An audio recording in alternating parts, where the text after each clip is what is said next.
Senator Bato, you are muted, sir. We cannot hear you. Okay, Mr. Chair, thank you, Senator Aimee.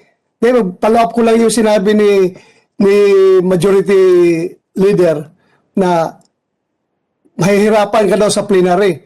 In fact, ang sagot ko sa kanya is, kayang-kaya yan ni Chairman Tolentino. Siya na bahala dyan. Huwag ka mag-alala, Majority Leader. Kaya ni Chairman natin yan.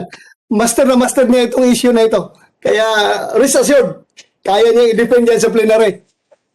At marami re-rest back, Mr. Chair, at Badjo and Bato. At kami re-rest back. So, Senator Marcos, you have the floor. Nasa likuran lang kami ng chairman namin. We will support our chairman. Whatever the decision of chairman.